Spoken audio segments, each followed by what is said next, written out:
Letters ఇచ్చారు. వాటి ప్రకారం అంటే అడిగారు మీడియా వాళ్ళు, మరేంటి ఇదివరకు జగన్ భద్రత లేదు, ఇవన్నీ విమర్శలు ఆరోపణలు ఉన్నాయి కదా, మీరు చేస్తారంటే వాళ్ళు అడగలేదండి. వాళ్ళు ఏమి ర్యాలీ చేస్తామని మమ్మల్ని ఏమో అనుమతి అడగలేదు.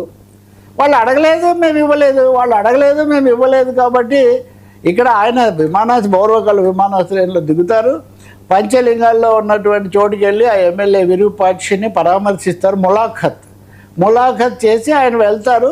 కాబట్టి దానికి తగినట్టు మేము చర్య తీసుకున్నామని, అంటే చాలా స్పష్టంగా వీళ్ళ ప్రశ్నలు వాళ్ళ సమాధానాలు బట్టి తెలిసేది ఏంటంటే పెద్ద పోలీసు బలగము లేదా పెద్ద పోలీసుని దింపడం అయితే అవసరం ఉండదు. ఎందుకంటే వాళ్ళు అడగలేదు కదా, ఈయన ఇక్కడికి వస్తారు అక్కడికి వెళ్తారని.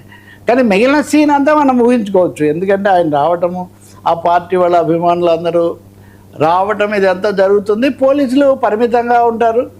మరి ఇప్పుడే ఈరోజు పరిస్థితి అంటే మనం సాయంత్రానికి ఇంకా మొత్తం సమీక్ష చేశాక మనకు తెలుస్తుంది. కానీ కావాలని పోలీసులను తక్కువ పెట్టి భద్రతకు భంగం కలిగిస్తున్నారన్న ఆరోపణ ఈరోజు కూడా వైసీపీ వాళ్ళు వాళ్ళ మీడియా వాళ్ళు చేస్తున్నారు. అంటే మీరు మాజీ ముఖ్యమంత్రి వస్తుంటే కావాలని ఏదో ఘటన జరగాలన్నట్టుగా తగిన భద్రత కల్పించడం లేదని.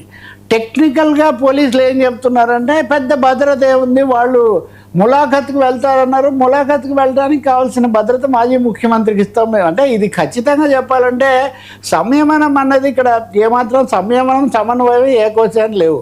రెండు పక్షాలు కూడా వాళ్ళేమో అదిగో వాళ్ళేదో వాళ్ళ చూపించటము బల ప్రదర్శన అని వాళ్ళు అనుకుంటే, ఒక విధంగా మీరు తప్పు చేస్తే దాని మీద తగినట్టుగా మేము వ్యవహరిస్తాము. ఎవరన్నా ఏదైనా చేస్తే మేము చట్టబద్ధంగా వ్యవహరించాల్సి వస్తుంది. ఈ విషయం అయితే అందరూ దృష్టిలో పెట్టుకోవాలని ఎస్పీ కూడా చెప్పున్నారు. చంద్రబాబు చెప్పింది, ఎస్పీ చెప్పింది కూడా దృష్టిలో పెట్టుకొని కనుక మనం చూస్తే కఠినంగా వ్యవహరించాలన్నది.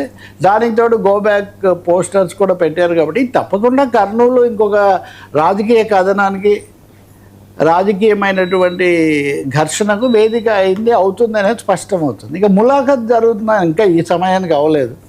ఇప్పుడు జరిపారా ములాఖత్? అయిపోయిందా?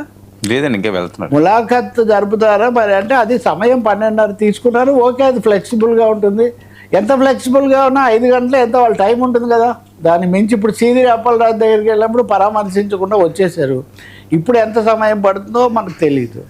ఏదైనా వర్మ ఒకటైతే కనిపిస్తుంది, ప్రశాంతంగా జరగాల్సిన ప్రతి కార్యక్రమం కూడా అది అడుగడుగునా ఘర్షణ, అనుక్షణం ఉద్రిక్తత అన్న వాతావరణం మటుకు కొంచెం కష్టంగానే ఉంది జనానికి. పోలీసుల విషయం కూడా వాళ్ళ అడకత్తెరలో పోగచెక్కలాగా ఉంది పోలీసుల పరిస్థితి.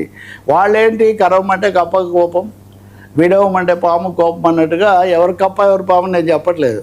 ఇక్కడ సమస్య అంతా ప్రజాస్వామ్య పద్ధతుల ప్రకారం రాజకీయ కార్యక్రమాలు, భద్రత, ప్రజల భద్రత చూసుకోవడం చాలా ముఖ్యం. కానీ ప్రతిదీ కూడా ఒక దీనిలాగా అసలు విరూపాక్షి ఆయన అరెస్టే ఒక వివాదం. ఎందుకంటే దళితుల మీద దాడి చేశారు ఆయన అంటే, మా వాడి మీద దాడి చేస్తుంటే కాపాడడానికి ఆ ఫిర్యాదు అందుకొని నేను వెళ్ళాను, నా మీద కేసు పెట్టారు, దాడి చేసిన వాళ్ళ మీద పెట్టలేదని వాళ్ళు అంటారు. ఏదైనా దాడి జరుగుతుందని ఫోన్ వస్తే ఎమ్మెల్యే ఎవరినైనా పంపించాలి కానీ మీరే రంగంలోకి వస్తారని వీళ్ళు అంటారు.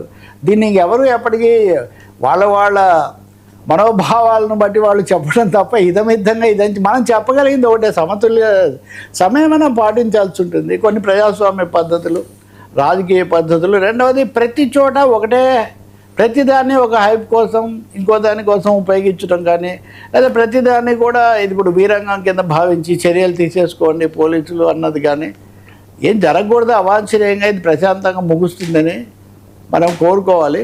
మూడవది ఆయన చెప్పినట్టుగా కనీసం ఇక్కడైనా కానీ ఆ ఎమ్మెల్యే ములాఖత్ ఇచ్చిన సమయానికి వెళ్ళి చేరి ఆయన పరామర్శించి వస్తే అంతవరకు అవుతుంది. అయితే దాని మీద కూడా విమర్శ ఉంది.